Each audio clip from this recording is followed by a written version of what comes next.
Welcome back to another edition of Larry. I'm Corey Inganamort, filling in again for Larry. He is having a grand old time on his vacation, well-deserved vacation right now.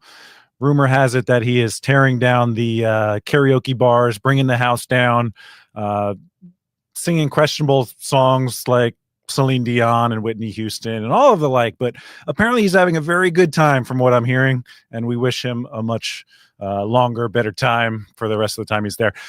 In the meantime, I'm so thrilled to be filling in for him. Thank you again for joining me last week on Thursday. And again today, it's my great honor. There's so much to cover today. A lot of things grinding my gears right now, especially in the state of Indiana. We'll talk about the redistricting battle or lack thereof happening in that state. We've got new details about this whole Jeffrey Epstein stuff. It turns out that he's not that close with Donald Trump, but is pretty close, at least on texting terms, with a delegate from the Virgin Islands. We'll get to that soon. The U.S. bishops released a article just slamming the United States for having sovereign borders. For some reason, that's not a good look, even though they have the most solid borders of basically anywhere in the entire world. And finally, we talked about SNAP and food stamps and all the reforms that need to be done with that. Well, Agriculture Secretary Brooke Rollins did a few interviews over the weekend. You'll like what she has to say. We'll get into all of that coming up next on Larry.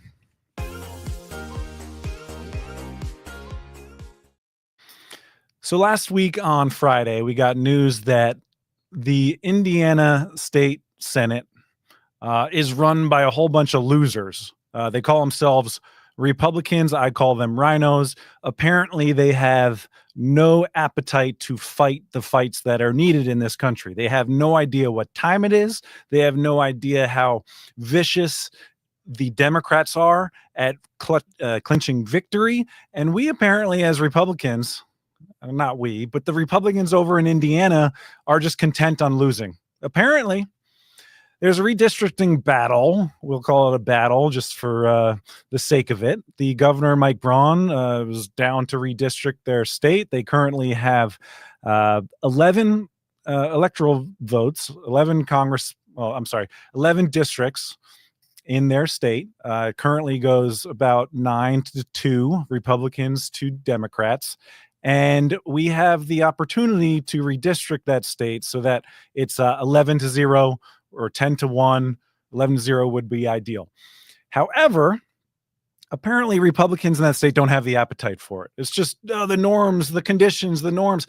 Screw the norms, okay? The norms got thrown out the window a long time ago. And we talk about gerrymandering and redistricting.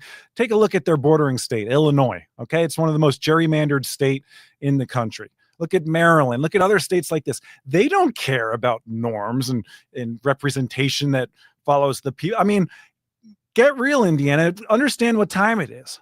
So the Senate President pro tem, his name is Roderick Ray. He put out a statement on Friday. He said, over the last several months, Senate Republicans have given very serious and thoughtful consideration to the concept of redrawing our state's congressional maps. Today, I'm announcing there are not enough votes to move forward with that idea, and the Senate will not reconvene in December. So they basically just gave up. They just gave up. Indiana has 9 congressional districts. I'm sorry, I misspoke earlier. I got in my head a little bit. It typically splits 7 Republicans to 2 Democrats. Okay, again, it could be 9-0, 8-1, but we just apparently don't want to fight for it. Again, it borders Illinois, which is one of the most gerrymandered states in the country. So who are they trying to impress, these Indiana Republicans? Are they trying to impress the Republican voters? Certainly not. This is not what we want when the other states are willing to move forward, and states like Texas who are actually, showing that they're willing to fight. States like North Carolina, they just added 1 Republican seat by gerrymandering. Texas 5, Missouri 1. Ohio's going to get 2 more Republican seats, even though that was a compromise map. It should be 4 more. Those rhinos in the Ohio Senate, I'm not too thrilled with either. Meanwhile, in Utah, Democrats are getting an extra seat. California, they're going to get 5 extra seats. In Virginia, Democrats are about to add 4 Democrat seats. The Senate pro tem in the state I live in is named Louise Lucas, and she's absolutely ruthless. I wish the Republican Senate in Indiana were as ruthless as her. But no, we're trying to impress who? The viewers of MS Now, formerly MSNBC, Democrats. The Republican base wants us to redistrict. In fact, they owe it to us because in 2020, we know that the census report was BS. It was total garbage. Okay. By their own accounts, by their own audit, the U.S. Census's audit, they overcounted blue states, undercounted red states. They counted illegal aliens. The way that the Congress is appropriated right now is incorrect. And it is on the Republicans who run these states to correct that. It is their obligation. It is their duty. But Republicans in the Indiana Senate, they just don't want to fight. They just want to take them, I don't know, enjoy their Thanksgiving early, go on Christmas break. Doesn't seem to matter to them. They don't know what time it is. Donald Trump was not happy with this news. He took to Truth Social last Friday, and he had this to say. He said, very disappointed in Indiana State Senate Republicans, led by Rhino Senators Rod Bray and Greg Good, for not wanting to redistrict their state, allowing the United States Congress to perhaps gain 2 more Republican seats. The Democrats have done redistricting for years, often illegally, and all other appropriate Republican states have done it. Because of these 2 politically correct type gentlemen, in quotes, and a few others, they could be depriving the Republicans of a majority in the House. A very big deal. And it is. It's a huge deal. California is trying to pick up 5 seats, and no one is complaining about that.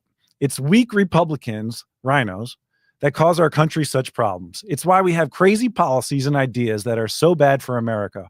Also, a friend of mine, Governor Mike Braun, perhaps, is not working the way he should to get the necessary votes. That's a good point, too. I mean, come on, Mike Braun, whip these votes. Let's go. Get them in line.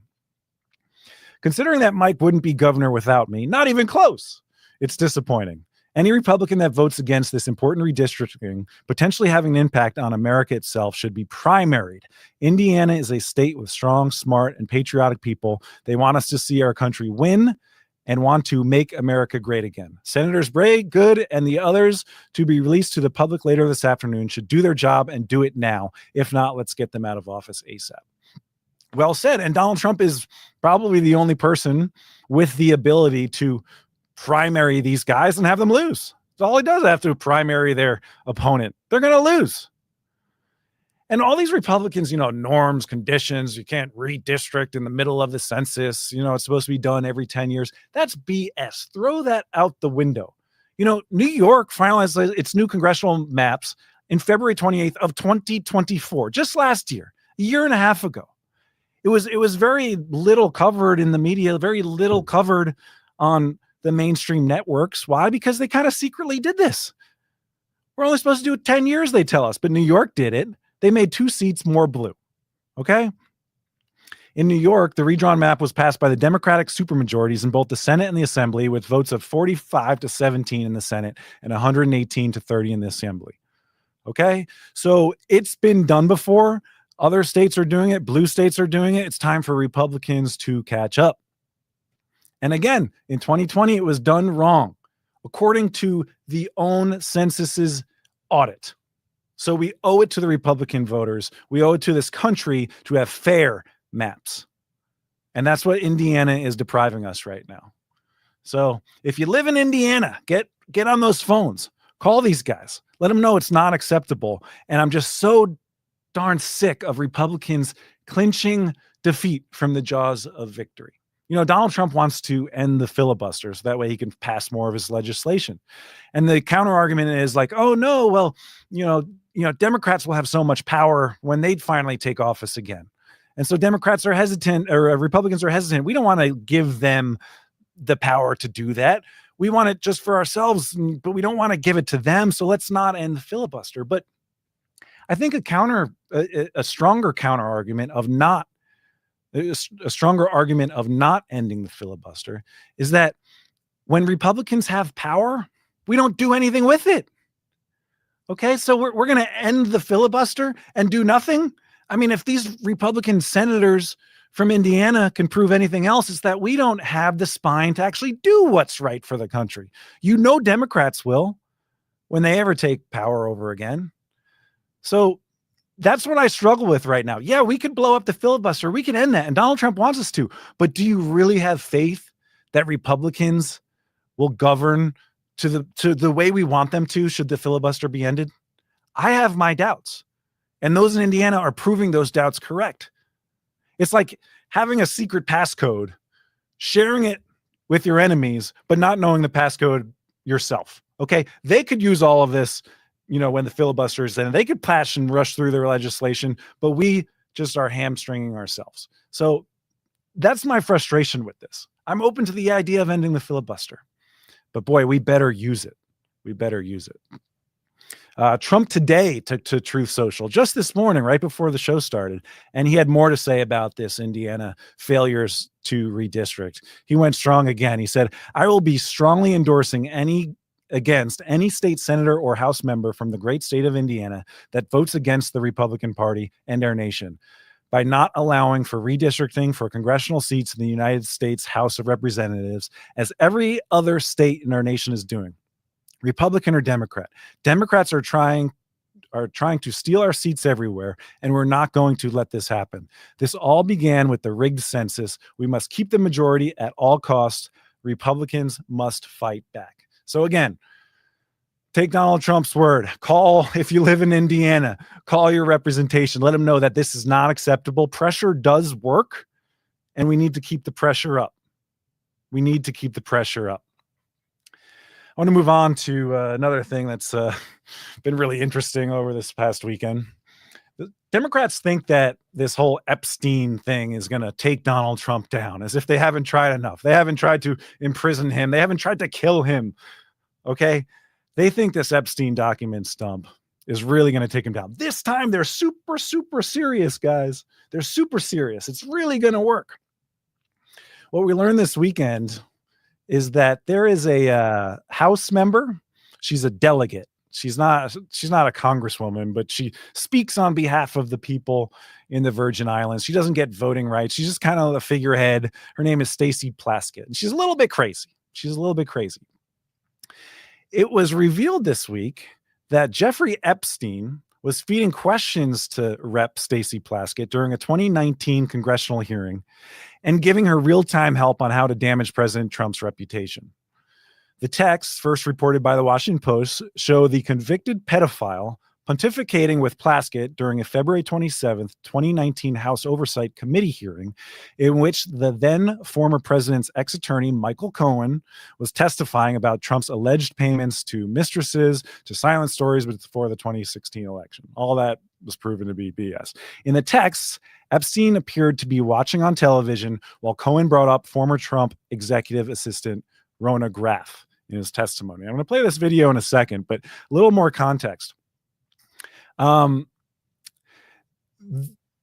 Jeffrey Epstein, who the Democrats keep tying Trump to when there's no real evidence other than that they knew each other. They're both wealthy. It's no secret that they knew each other. In fact, their relationship was very rocky. A reminder, Donald Trump kicked Epstein out of Mar-a-Lago because he was creepy with the staff, creepy with the women. They didn't have a good relationship. And because of that, Donald Trump has lived in Jeffrey Epstein's head rent-free for many, many years.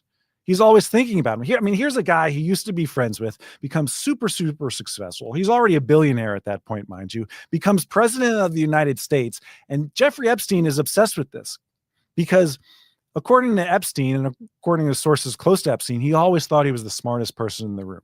And he hates to see other people succeed more than him. So I want to play this video. This is Stacey Plaskett, and props to the Washington Post for finally doing some real journalism. They compared the report with video of the hearing, and you see Plaskett looking at her phone and then asking the questions, which was reported in the in the documents release of text messages that Epstein sent to Plaskett. So let's watch this video together, and we'll narrate it throughout.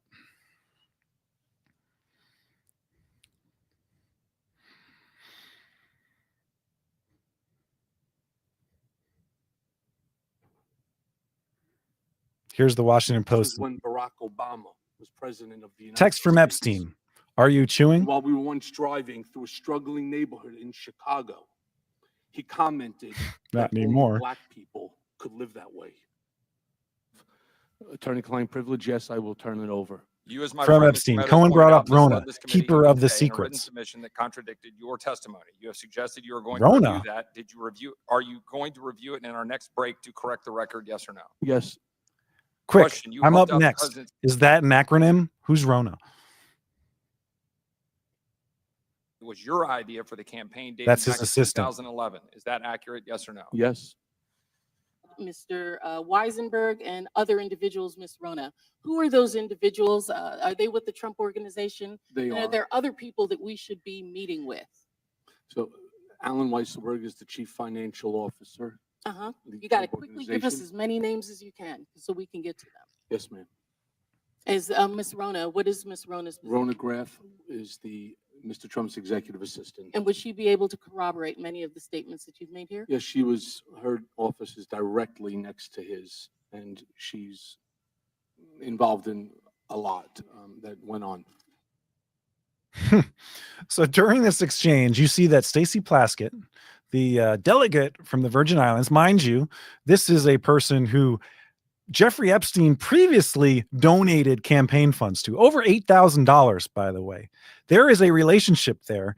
They have each other's phone numbers. I don't know. I don't have Stacey Plaskett's phone number. Do you? Somehow they have some connection where they know each other enough where he can force her information during a testimony on the Hill.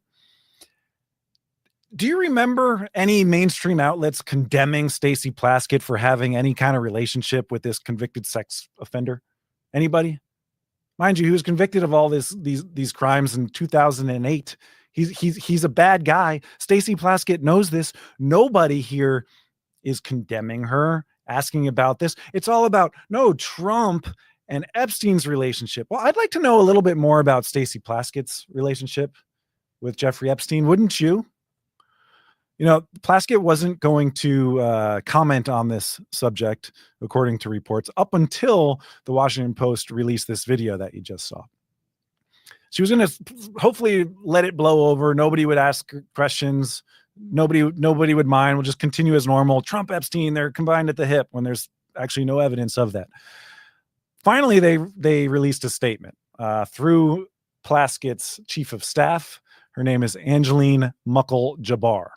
And this is the statement that they released just this weekend. Congresswoman Plaskett received texts from staff, constituents, and the public at large offering advice, support, and in some cases, partisan vitriol, including from Epstein. As a former prosecutor, please, she welcomes information that helps her get at the truth and took on the GOP that was trying to bury the truth. The Congresswoman has previously made clear her long record combating sexual assault and human trafficking, her disgust over Epstein's deviant behavior, and her support for his victims. Okay. So she can't stand this Epstein guy, apparently, according to this statement, but she's willing to, I don't know, be texting buddies with him, whatever we can throw at Donald Trump. And there was nothing incriminating in what she was reading or what he was even texting. So Plaskett's got a little more answering to do. I don't see people calling for, the house to be burned down and to be getting answers. Release these documents. Byron York over at the Washington Examiner had a great piece this weekend too, and it was all about Jeffrey Epstein's resentment towards Donald Trump. As I was saying previously, according to Byron York, Jeffrey Epstein's resentment towards Donald Trump, there's no doubt about it. Epstein thought he was a very, very smart guy. And according to sources, he always thought he was the smartest person in the room. Epstein thought he was smarter than the next guy.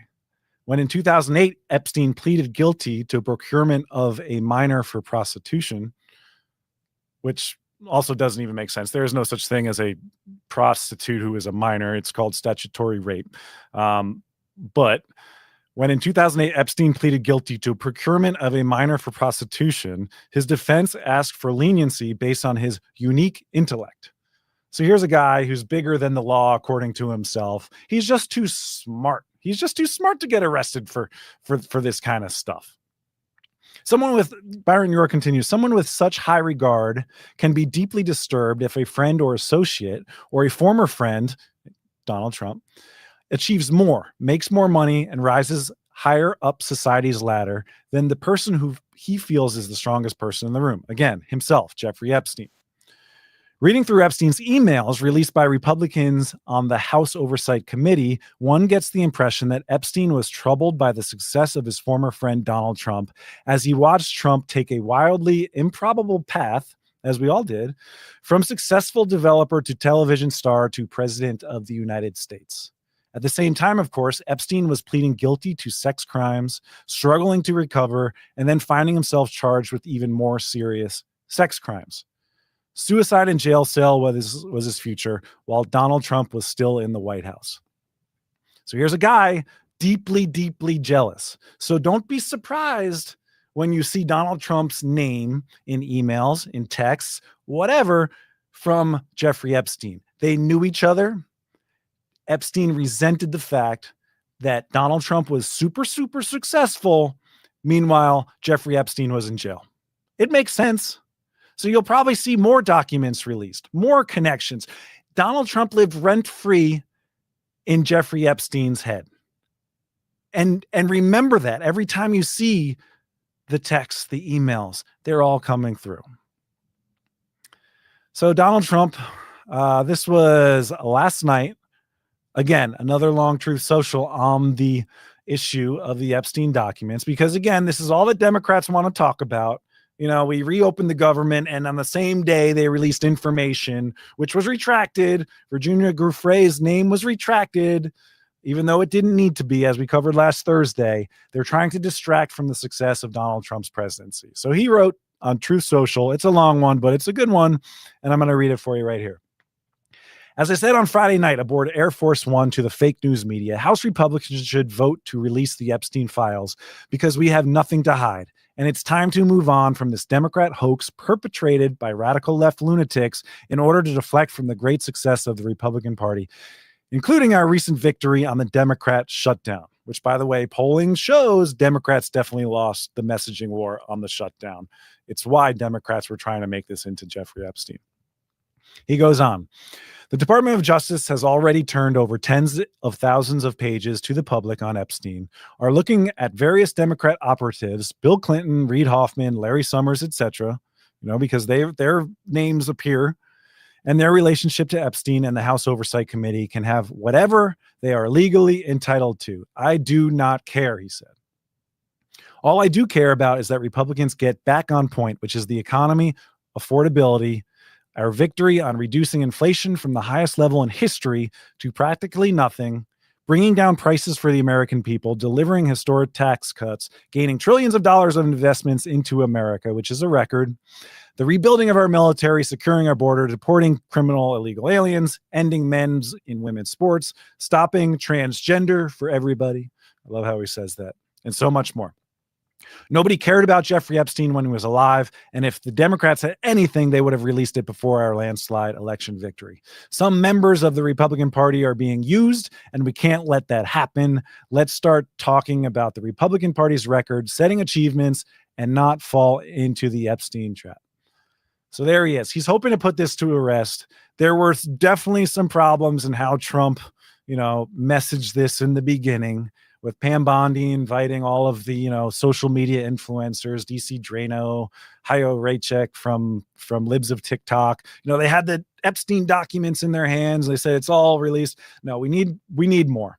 But you can't just drop all of it. You can't just release all of it because we need to protect the victims. There are sources and methods probably that implicate, how we do research on these people. And we can't implicate the victims who don't want to be. They ask for privacy. So more needs to be done. But every time the Democrats think they finally have Trump on Epstein, they're stepping on rakes because right now they have nothing. I repeat, they have nothing. If they did, it would have been released already. And the stuff they are releasing, they're redacting, editing to make it look like Trump's guilty. Not the case. Not the case. Another thing that caught my eye this weekend, which was pretty disgusting. The bishops, do you see the U.S. bishops released a new video condemning the Trump-Vance White House's inhumane deportation raids? Let's get to this video. It's a bit long, so we won't go through the whole thing, but you'll get the general gist of it about a minute in. Here is the U.S. bishops releasing their video condemning Trump's White House for, I don't know, having sovereign borders. Take a listen. As pastors, we, the bishops of the United States, are bound to our people by ties of communion and compassion in our Lord Jesus Christ. And we are disturbed when we see among our people a climate of fear and anxiety around questions of profiling and immigration enforcement. We are saddened by the state of contemporary debate and the vilification of immigrants. We are concerned about the conditions in detention centers and the lack of access to pastoral care. We lament that some immigrants in the United States have arbitrarily lost their legal status. We are troubled by threats against the sanctity of houses of worship and the special nature of hospitals and schools. We are grieved when we meet parents who fear being detained. All right, I had and enough, taking their Kevin. children to I had enough of this. You get the gist. So all these U.S.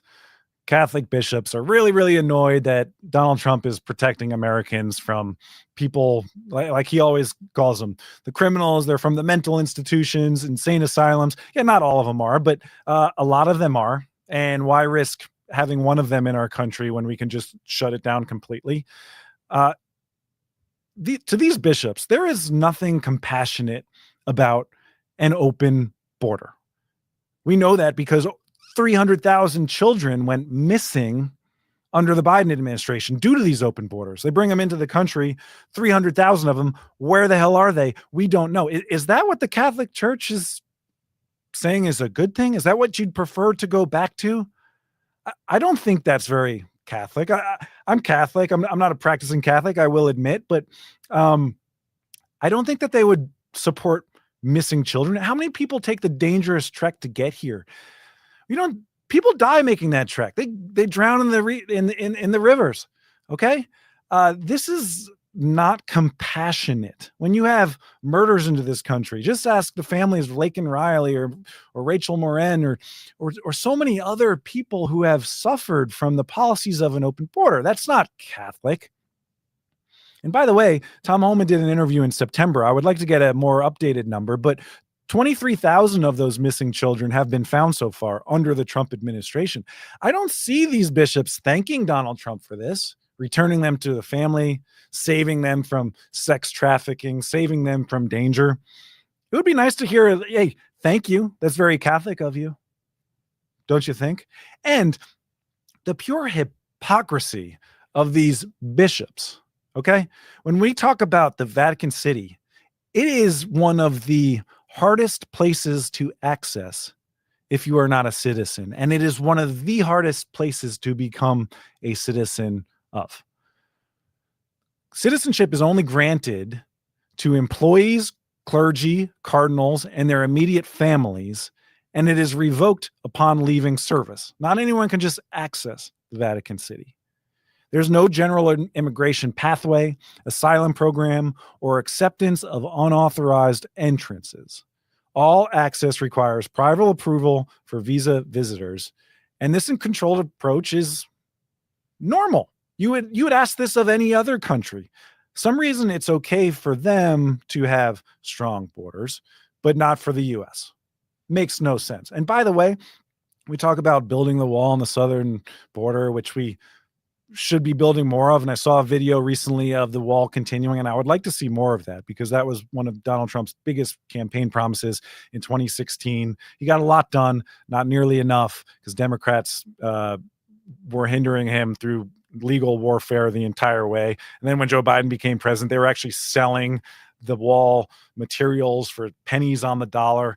Absolutely disgraceful. He is rebuilding that wall. I saw a video the White House released just the other day. We'd like to see more of it, but we digress a little bit. When I'm talking about the wall in the Vatican City, did you know that the wall is 39 feet tall in certain areas? That's not climbable. It is a fortress to get in there. And anyone who attempts to climb this wall, it doesn't happen very often because people know their physical limitations. They face immediate detention, prosecution under Vatican law, and likely expulsion or imprisonment, underscoring their absolute sovereignty. Would like that to happen over here. Again, rules for thee, but not for me, according to these bishops. So the Vatican calls these deportation raids inhumane, while they enforce their own border with 39 feet walls and don't allow anyone to immigrate there, period.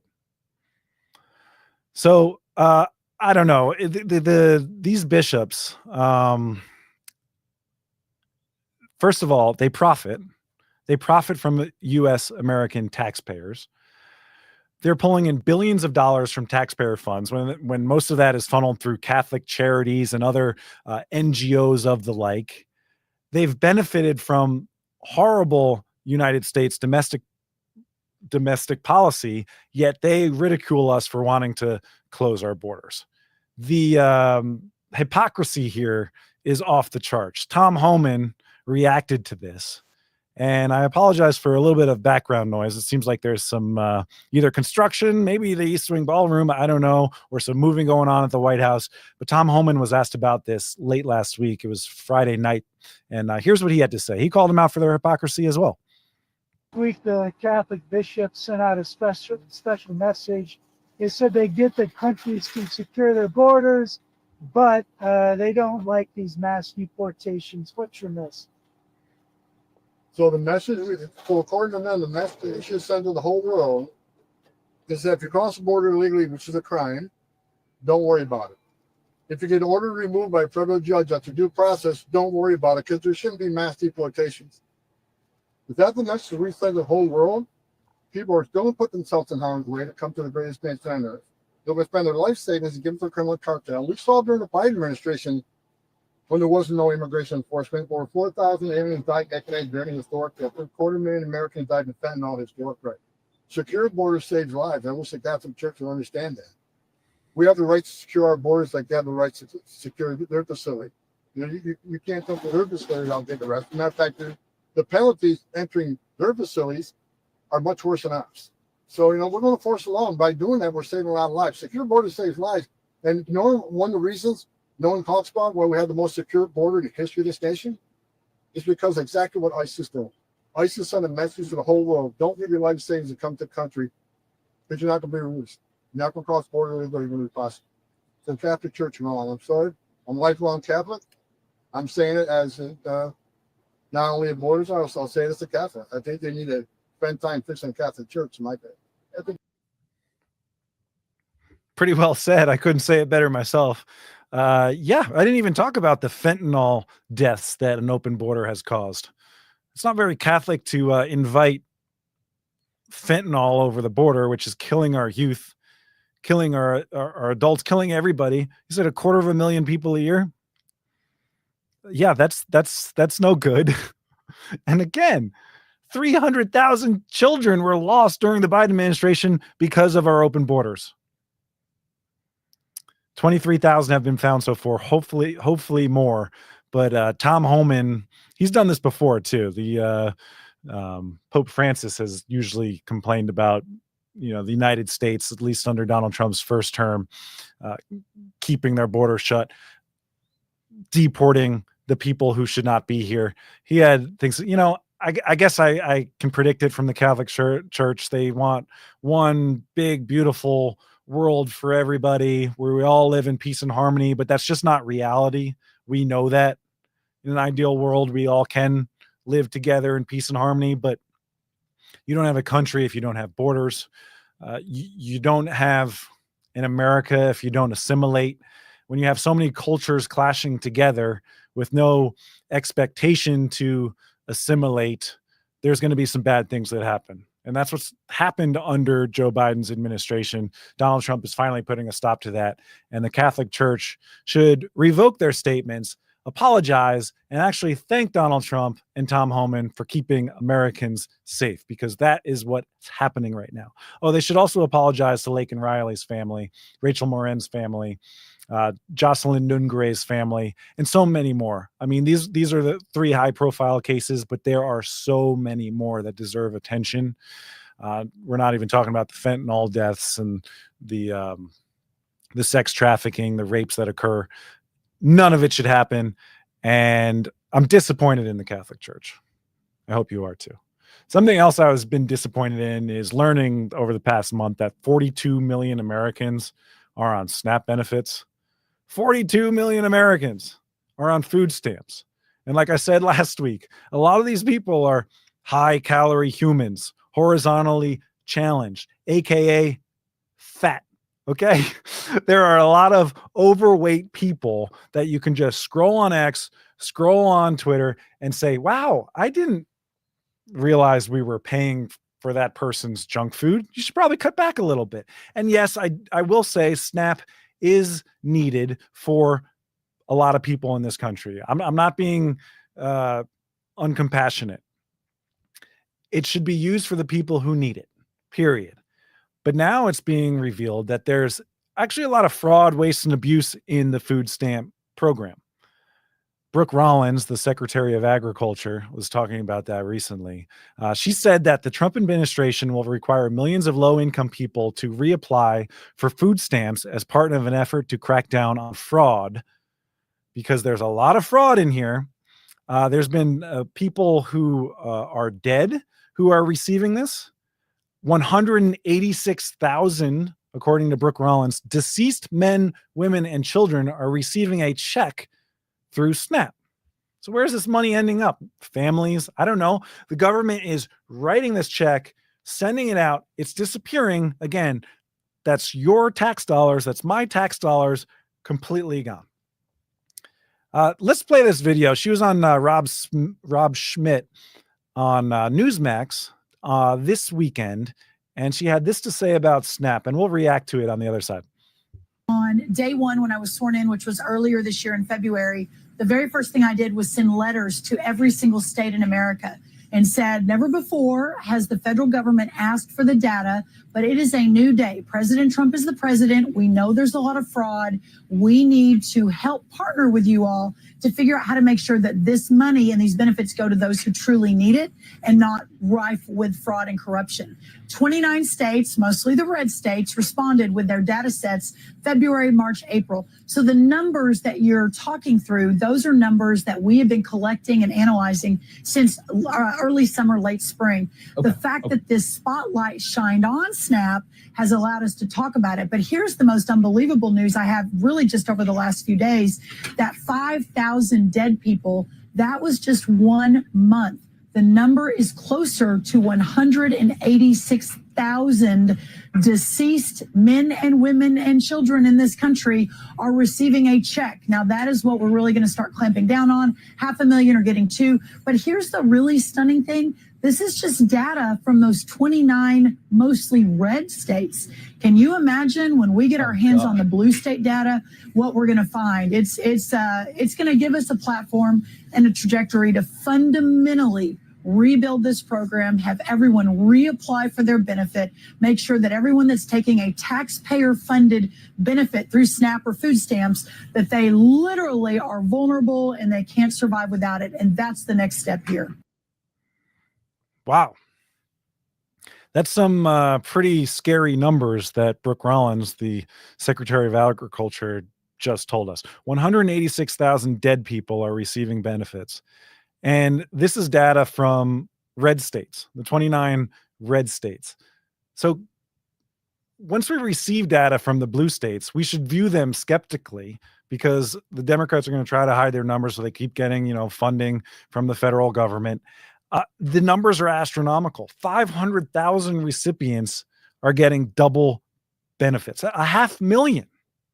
Like I said, if there's anything good that happened of this government shutdown, is it exposed America to this waste, fraud, and abuse of SNAP. 42 million Americans are receiving taxpayer-funded benefits that many of them do not need. When you receive food stamps, it should be a very personal issue to you and yourself. And there should be, and I don't say this unsympathetically, but there should be a little bit of shame, a little sense of shame that I am dwelling on the taxpayers' money right now. And it should be private, and you should work your ass off to get out of that situation. But what I'm seeing online and the internet, and you probably are too on X, there are so many individuals who are complaining, moaning, saying the government took away they call themselves entitled to. No, you're not entitled to this. This is a benefit that you're receiving if you really, really need it. And be thankful if you are receiving it. We hope you get better. We hope you get, lift yourself up by the bootstraps and get yourself off of these benefits. But too many people, for years, I'm seeing some woman was on it for 12 years and she's complaining that she's not getting it anymore. But she's showing no proof that she's looking for a job. Many states, Democrat states, don't even require proof that you are looking for a job so that you no longer are receiving these food stamps. That needs to change. And according to the Cato Institute, about 23% of SNAP benefits are going to junk food. 23% of all of this taxpayer funded money are going for Frito-Lay's potato chips, gummy bears, gummy worms. I don't know. I don't actually touch that junk food. But when you're buying this stuff, that's supposed to be a treat, a reward. And I don't know, if you can't afford that, maybe you shouldn't reward yourself with this junk food that is not going to make yourself less hungry. If you're hungry, if you're starving, if you need lunch or dinner, you're not going to go open up a bag of potato chips and start feeling better all of a sudden, healthy, like you're about to get yourself out there and get better. No, these benefits should be used for what you need and only what you need. And on the other end of it, I've been in Washington, D.C. There's a fish market called the Wharf in Washington, D.C. I've been standing next to a woman who's using food stamps to buy lobster. It shouldn't be for that either. Lobster is a luxury. I don't eat lobster, even though I can afford it. I like lobster, but I, pinch pennies where I can. I save money where I can. I don't indulge in a gluttonous food behavior if I can't afford it. And I can't afford it, but I keep a budget. There's no need to. So there needs to be some serious reforms in SNAP. First of all, it shouldn't be used to purchase potato chips. It doesn't benefit you nutritionally. It doesn't make you less hungry. And in fact, you're more likely to end up in a hospital using taxpayer-funded Medicare than you are if you were to go buy some ground beef and cook it for yourself, become less hungry, eat some protein, and, get yourself back together. And it should not be used for luxury items such as lobster, period. And again, the data that Brooke Rollins was talking about was only from the 29 mostly red states which cooperated with providing data. These blue states do not. So Brooke Rollins, she says people are going to need to reapply. I hope this happens. And I hope they're looked at a lot more scrutinized, because there are some high calorie people, AKA fat people, who are using our tax money to treat themselves to luxuries that they should not be. I hope you treat yourself to some luxuries this afternoon by enjoying it, maybe going outside. Hopefully it's some nice weather. It's pretty nice over here. But that's all I have for you today. It's been a lot of fun. Again, Larry will be back when he's back from vacation. And Kevin, we got any super chats today? Yep, we got 2.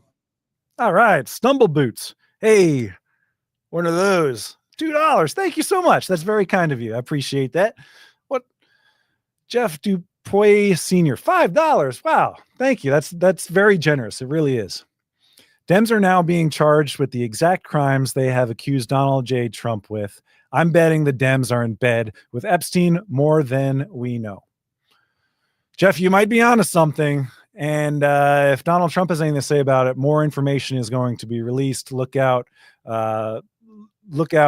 Bill Clinton, Reid Hoffman, of the likes. I'd like to know a little bit more about Stacey Plaskett's relationship. Again, she represents the Virgin Islands, where all of this criminal activity took place on his island. I'd like to know more about their relationship too, but we'll get to the bottom of it as best we can. And I'm going to be back here again tomorrow, and I can't wait to see you then. Have a great day, everybody. We'll see you soon.